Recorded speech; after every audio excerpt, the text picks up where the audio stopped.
Alright, so we're back again. Today we're going to be doing front brakes on the 2008 Nissan Altima.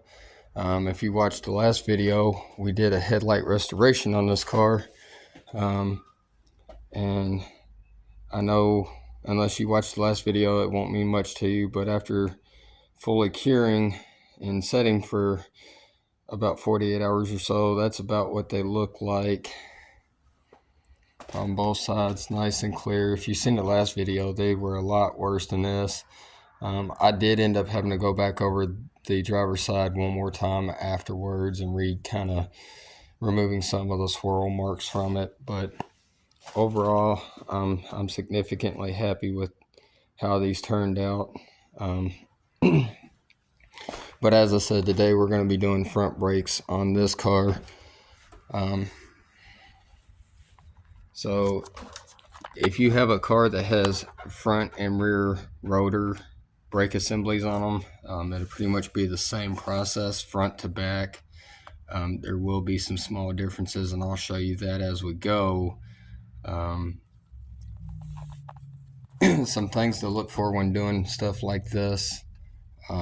Always check your rotor, check for deep grooves on it, see if your rotors are wore out.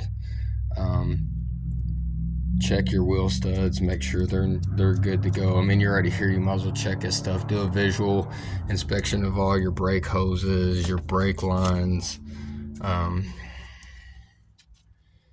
all your hardware. Just simple stuff like this. Just make sure that everything is as it should be. But yeah, so some of the tools you'll be needing for this. Obviously brake pads. I recommend getting some gloves because you're going to get pretty dirty on this. These are optional, but C-clamps, always a good suggestion. I always recommend having a nice dead blow or rubber mallet laying around. If you have one, a breaker bar or a cheater pipe, and then your basic hand tools like ratchets, maybe some wrenches. I'll try to talk as loud as I can. My voice is kind of starting to go a little bit. So yeah, to do this, there's a bolt here, and then down below that, if you follow that line, there will be a secondary bolt right there that will have to come off. Something else that I recommend that you get while doing this is either some string, some zip ties, just something, because when you pull that caliper, you're going to want to have something to be able to hold it up for you.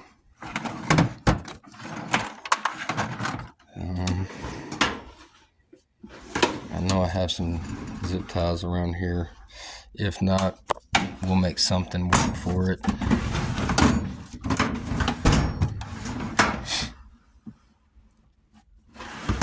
Let's see. Okay. Let me check over here in the old filing cabinet, see what we got going on here. Okay. Well, it looks like we're out of zip ties at the moment, so we'll figure that out as we go. We'll find a solution to this problem at some point. So let me grab some tools real fast. Some things to speed you up on this when doing a brake job.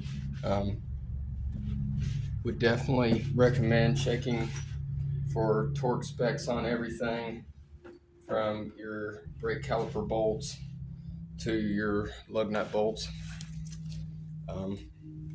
This is all stuff that I would recommend that you check and have written down somewhere beforehand. Just makes life easier. So, alright, let's see what we can figure out here. I apologize for the lighting. I know it's not the best, but we'll do our best to get through it.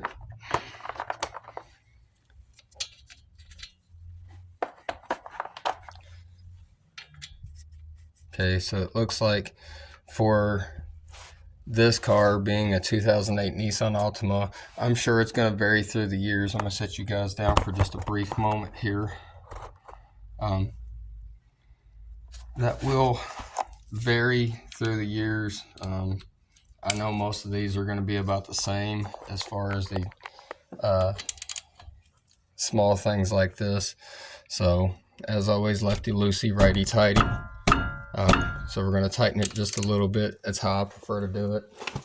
And then we'll go ahead and break that free.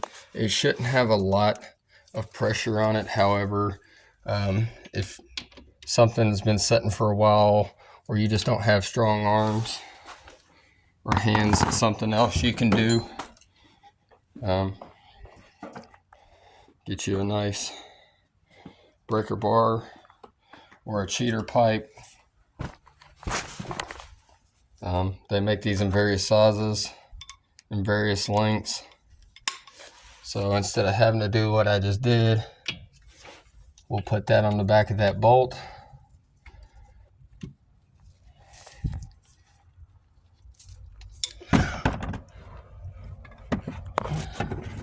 Be in the way just for a second.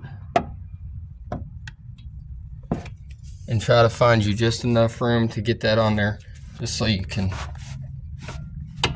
just good enough to break it free. You don't have to worry about going crazy with it. It just gives you a little bit of leverage, and then you can go back with your regular wrench, go back to it, kind of feel for it, look for it. And that should make it nice and easy to be able to break free.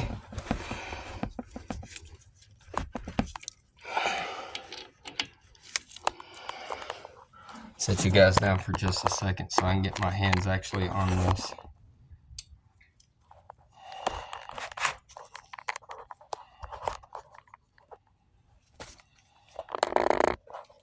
There we go.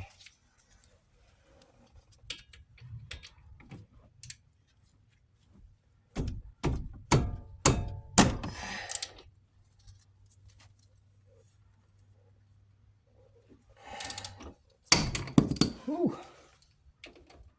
There we go. That one was a little tighter than I expected.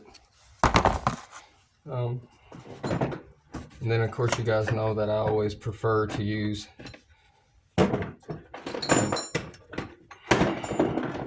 my battery powered ratchet. If you don't have one, I recommend you get one. You can get these relatively cheap off of Amazon, or you can get your good name brand ones for not that much money. Okay, so and I always try to put these back to the same orientation that they came out of. So that's one. Some of these will vary in length. Some will be short, some will be long. Always check your bolts. If they're not in bad shape, then just reuse them. I always do. Otherwise, just go ahead and replace it as need be.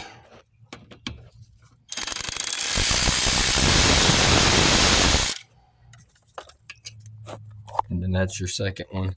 So try to lay it in a sequence where you'll know which is top, which is bottom. Or if you just don't care, I just prefer to do it that way. That's the way I do it. So then, now that this is loose, it's just two bolts. Like I said, that one and that one. You should be able to just freely grab this. Depending on how bad your brakes are, you may have to sometimes get a pry bar or something like that. So what I'm going to do is, it came off this way, I'm just going to spin it upside down like that. Then there's your piston. While you're here, go ahead and check your your rubber boot around your piston, check your piston, make sure it's all good, nothing crazy going on, anything like that. If you don't have the boot on your little blader valve, check it. Just check your whole caliper. You're here, this is the best time to do it. All right, so you'll have a front pad. You'll just grab it between the rotor and the face of the face surface of the pad. So that's that one. It's not horrible. It has a little life left in it, but if you can and you want to, go ahead and just replace them. Right now is the best time to do it. Sometimes it's a good time to go ahead and replace these too. Sometimes the brake systems or the brake rotor, or the brake pads will come with new ones. Sometimes it won't. Sometimes those things can be a pain in the butt. So what I do is I just get a little screwdriver, because you're not going to reuse these pads anyway. Go between the head, take the head of the screwdriver, go between the surface of the pad and the rotor, and then just kind of wedge it in there. I grabbed the wrong screwdriver. I grabbed the Phillips, just trying to hurry up and get it off of there. So then you can look at that and you can see there's a decent little groove right there. Not overly concerned. It's on the edge. It's usually going to wear on the edge of this quicker than anywhere else. So looking at these, we know this was our front, and it has a little squeal indicator. This is our back. It also had a squeal indicator. I've never seen it done like that before, but you can kind of see there's been some wear and tear on these rotors. These brake pads. This is when you can really tell, okay, something might not be quite right, because you can see a groove line in that. Looks like two lines right there. You can see how this lower half is kind of tapered. Sometimes on these new brake pads they will become tapered, which we'll see in a minute if it is or not. But if you start to see stuff like this, or like that, now that's from me using my screwdriver to get it out. But if you see any hairline cracks or anything and you're not actually instantly replacing them, then those would be telltale signs that it's time to replace. So yeah, now if you were just putting these back on, then you would look for that ring and you'd say, okay, that's the back. And then obviously this doesn't have that ring shape on it from the piston hitting it. You would know that's the front. So now, real quickly, I'm gonna set you guys up right here like that, and I want to look at the new brake pads and see how these are set up. These are the Duralast ceramics. Now, as you can see, wear indicator. If we have 4 of those, we know it was done right. Wear indicator and a wear indicator. Now, this did not come with the new things. That's okay. So usually I find in circumstances like this, you'll be able to look at these, and when it comes to certain ones like in this particular instance, you can see that there's 2 indicators on both sides of all 4 pads. So in this instant, it's not going to matter how you put it back in orientation, but definitely pay attention, because if you're not doing it on a Nissan, you might be doing it on a different project car. Most of the time it will only have 1 wear indicator like this, and that could be determined by if it goes on the outside or the inside. So then you'll notice there's a notch here and there's a notch right there. Then if you look at your brake pad, I'm sorry, that one's blocking it, you'll see that little lip coming off the side there, or that little tip, and there's a tip there. all you have to do just to simply replace it is you'll line it up there. I always start at the bottom because like you see that little piece there. Not sure why that's like that. And then you can line up your front half, and then you'll see there's that little piece of that tab right there by my thumb. That's kind of like spring tension that holds it in there. Just simply press it in. Now that's on there and that's good to go. So before I do that though, what I want to do, and I recommend that you do, is if you have it available to you, now would be the time to take and run some brake clean around this. Maybe run some brake clean around this just to clean stuff up a little bit. I do believe we have some access to some brake clean over here. Yeah, nice can of brake clean. Be careful, wear safety glasses when doing this. Try to keep electric tools such as your Wrist Saver 9000 out of the way. Anything that you don't necessarily want to get brake fluid or brake clean on. I wouldn't even recommend having your new pads near that. Not sure what it would do, but on the safe side. So I'm gonna go ahead and just clean up the surface area real good. Soak that down. And now you can see all that's running off of there. Like that. I'm gonna go ahead and spray around that as well. Give it a fair shake. Brake clean dries really, really quickly, so you can kind of see it insta dries. That's not rolling off from it. That's just drying that rapidly before it even makes it to it. Brake clean does suck in the sense that it stinks. Also, you don't want to get that in your eye, so I'm going to kind of try not to, but I'm going to bind that just a little bit at an angle so that I can get to that piston real good. Like that. Like that. I'm going to go ahead and spray the outside surface too. Why not, right? Okay. And then if you can, hit it from the back. Just hit all over the surface areas as much as possible. Try to make contact with, like I said, that little metal tab right there. Clean it up real good. Hit the top of it. Like that.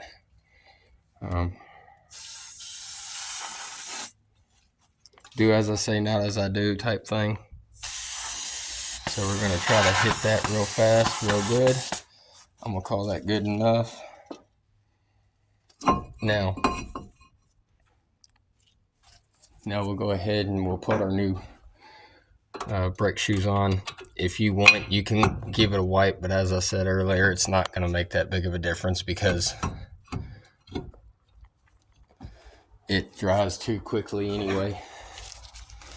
So then it's the same process on the back. I don't know if I have enough lighting to do this or not, but we'll do our best. You'll see if you look inside there, it'll be the same as the front. Always started at the bottom. Pop your head in there. Move stuff around, wiggle if you got to. Just make sure you get it lined up to the best of your ability. In some instances, it may be easier to do the top first versus the bottom. In this case, I can't really tell what's going on. Let me get some lighting in this situation. We usually have a light laying around here that will work just fine for what we're doing. Uh-oh.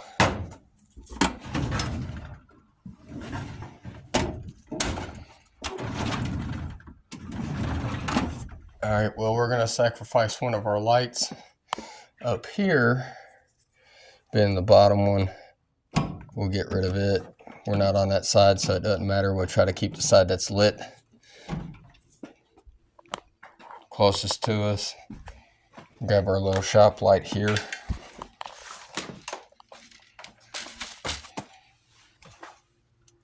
There we go.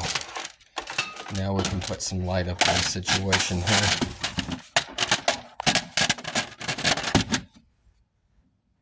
Now we can get in here and see what's going on. And usually what's going on is pretty consistent with it being something with just like that. That's all we need. It was a little light. Okay, so I'll move our light out of the way. So now we've cleaned it. We got our new things on there. Tell you what, I'm gonna go ahead. This isn't really necessary. I just happen to have some clean rags laying around, so we're gonna go ahead and just give it a quick little wipe. Never hurts to overdo it sometimes, you know. Try to get as much as that owed. Look at that, guys. See? Wipe down that surface just a little bit like that. Now, we got our new pads on. We've already sprayed everything down nice and clean. So now, here's where you have a couple options. One tool I don't have with me, they make a metal plate that looks like that. Looks like it's almost in the shape of a brake pad. And it works like an expanding clamp, almost like a C-clamp. The face of that would go up against this. And then as you tighten it, it has another plate that goes right here. And it expands and it presses that back. So I don't have one of those with me at the moment. So what I do, been doing this for years, is C-clamps. I'll take a C-clamp, and what you can do is you can just use the C-clamp itself, or if you want a guaranteed that you don't go too deep into it, you can put your old pad on there, and that'll get that piston just flush with the inner wall, just good enough for clearance. So let me go ahead and set this up real fast. It's easier with two hands than one, and I'll try to make sure that you guys can somewhat see, but if not, then I'll be able to show you afterwards. We'll give it a quick effort because I want you to be able to see what I see, so you can be able to do this yourself at some point.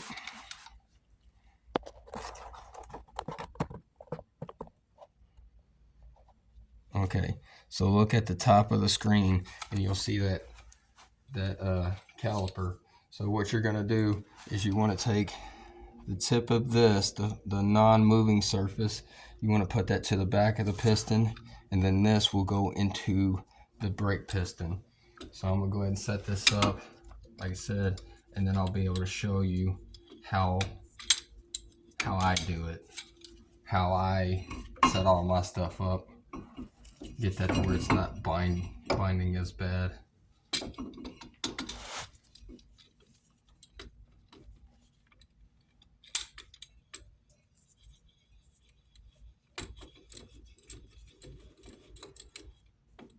Get this all set up like that.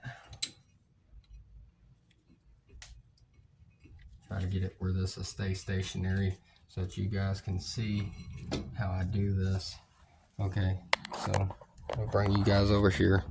So now you'll see there's a bolt on the back that's called a banjo bolt, and that's where I'll put the head of the C-clamp and then follow that over, and you'll see the actual threaded portion of it goes into the actual piston. And then if I can do this one-handed, I don't know that I can. I'll give it a try. I want you to focus on that piston there, like that. So we'll give it a shot. Don't know that it'll work.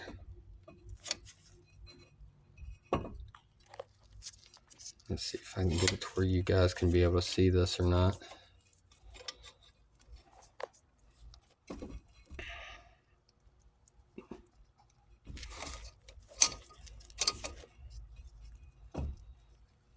you should start to see that piston start to turn inward or pull itself inward.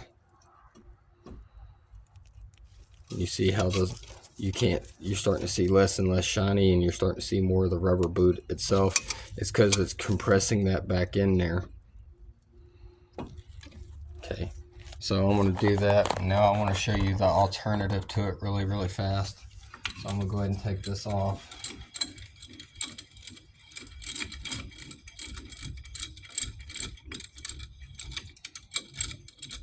Now, depending on which way you choose to do this will be determined.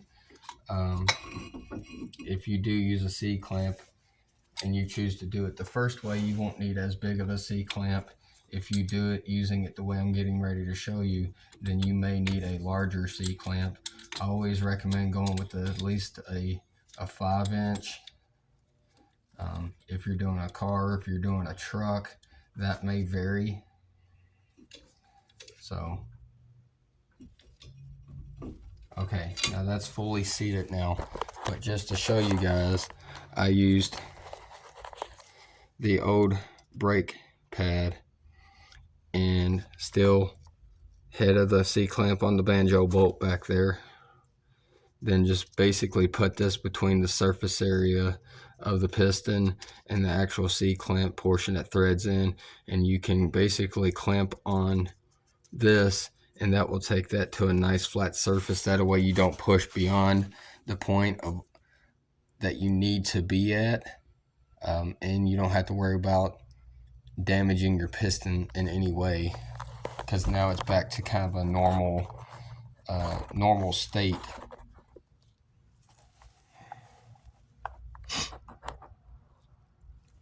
So now we can go ahead and take our C-clamp off, get that out of the way. Something else you can do, I didn't do it because there's no point in doing it for this. It's just a simple demonstration video.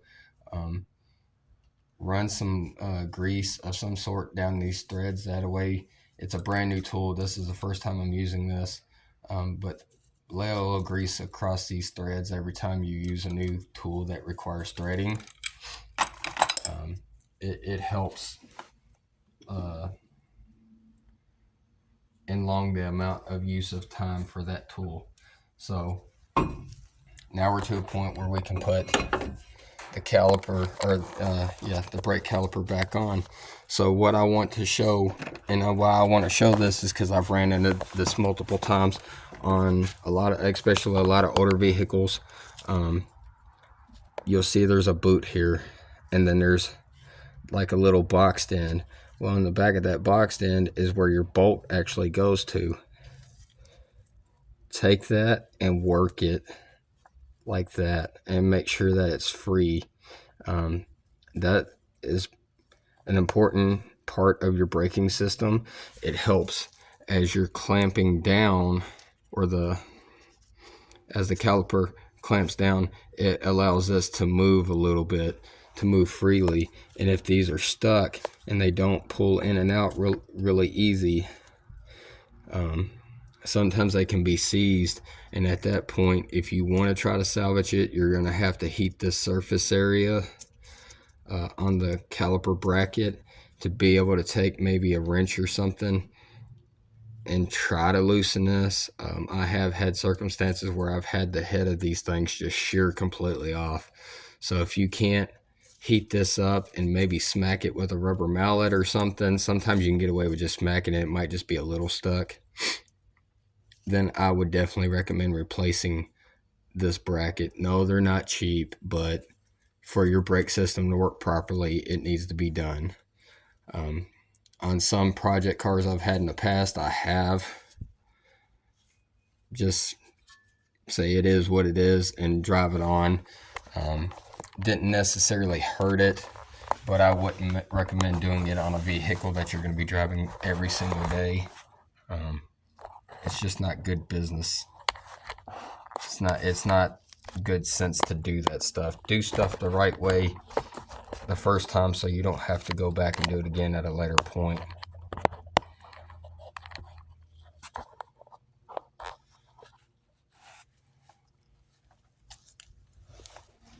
So now this has been compressed. We got our new pads on. So we're basically just going to put this right back into the area that it went to earlier. It's just doing a reverse procedure. And then right here is where I was talking about those, they're called slide pins. That's where those being loose will also help you put this back together, because if those slide pins are for some reason seized inside of there, it may cause issues with being able to put your caliper back into position where it needs to be. Usually ends up being a headache.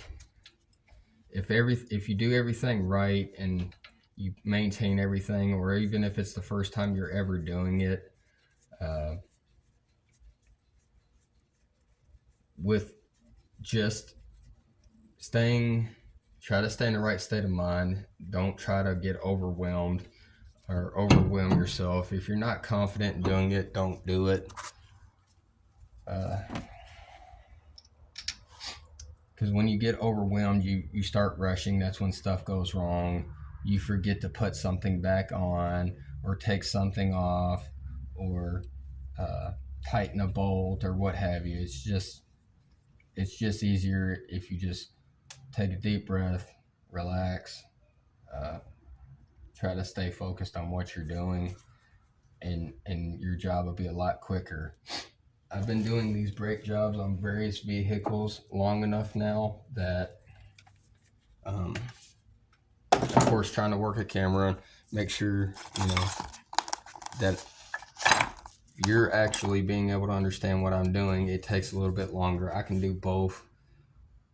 On a car like this with no real issues where I don't have to spend extra time or whatever, I can do both fronts in about 10 or 15 minutes. Of course, it's going to take me a little bit longer with the recording process, which I understand. So don't use my time as an example of how long it may take you to do this. If you're inexperienced with it, you're doing it for the first time, it may take you a little bit longer, but don't be discouraged by it. The more you do it, the better you'll get, the less time it'll take you. So basically, we put our caliper back on just now. We put our top bolt on, put our bottom bolt on. Just if you don't have a torque wrench, it's okay. Just take it, kind of smack it a few times, or take a dead blow and smack it. And you'll be okay. So now at this point, everything's back together. Once you do both sides of it, or just the one side that you're doing, you'll have to get back into the vehicle and pump your brakes a few times to rebuild that pressure. So when you initially step on that brake pedal, it's going to go all the way to the floor. I'll just show you guys a quick example of that. So let's see if I can get some lighting into this situation here. Well, it kind of helped, but not really. So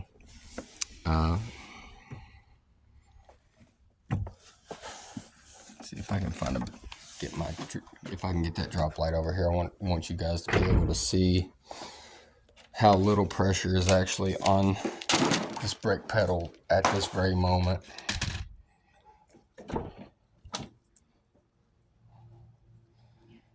Please excuse my car.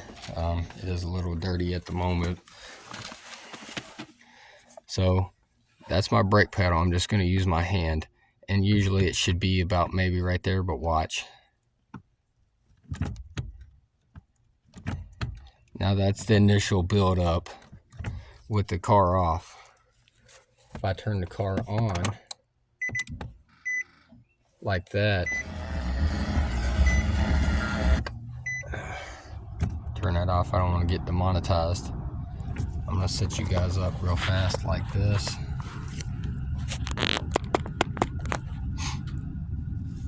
I'm going to touch that brake. I'm gonna hit that button. Now watch how far it goes down. That's with my hand, that's bottomed out. So then we're just gonna keep pressing it. We're gonna keep pressing it.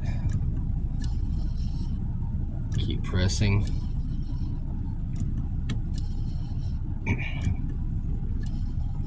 Now you'll have a little bit of extra pressure, or a little less pressure this time around, just because now your pad surfaces are uneven. You have new on the left side and old on the right side.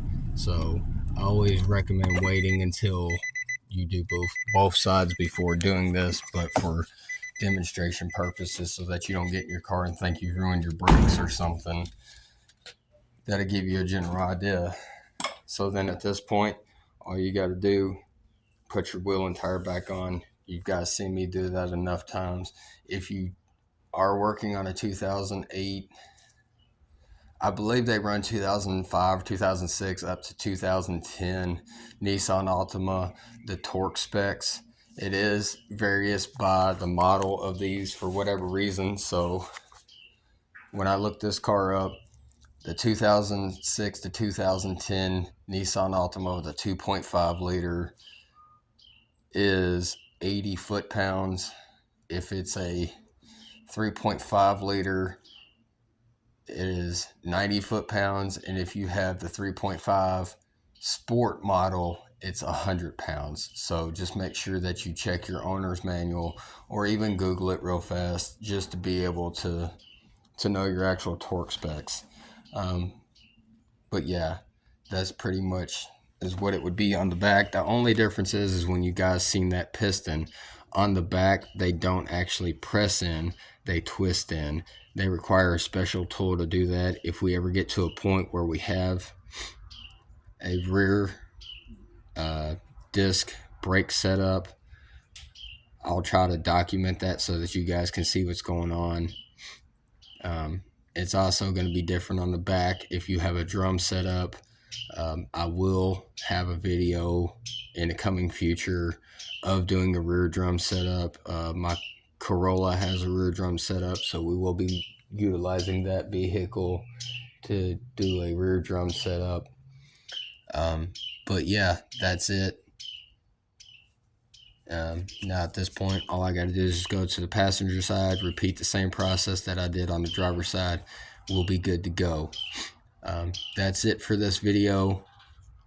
If you did like it and you learned something, please like and share. I want this channel to be able to grow, as I've said many times. I want to get this type of content out to as many people as possible, especially the younger crowds, people who want to learn this stuff, whether you're a son, a daughter, a mom, a dad, a grandpa, a grandma, a single wife, your uncle, your granny, I don't care. I want to be able to show this type of useful knowledge to the world. I want to be able to get this channel to grow for people to learn from my mistakes and be able to understand that you don't have to spend thousands of dollars to take your car to a shop to have it repaired. If you just simply do it yourself, you'll always have the tools. If you use them right, you take care of them, which will lead into being able to repair other things on your vehicle and not cost you an arm and a leg, especially with the cost of everything rising, and it's going to continue to rise. But yeah, I also have an Instagram. It's Brad's Repair. So you can also follow me on that. And I think that's it. Yeah. So just like, share, subscribe, leave comments, positive, negative, I don't care. I want to be able to get some feedback from you guys. That's it. I'll see you guys in the next one.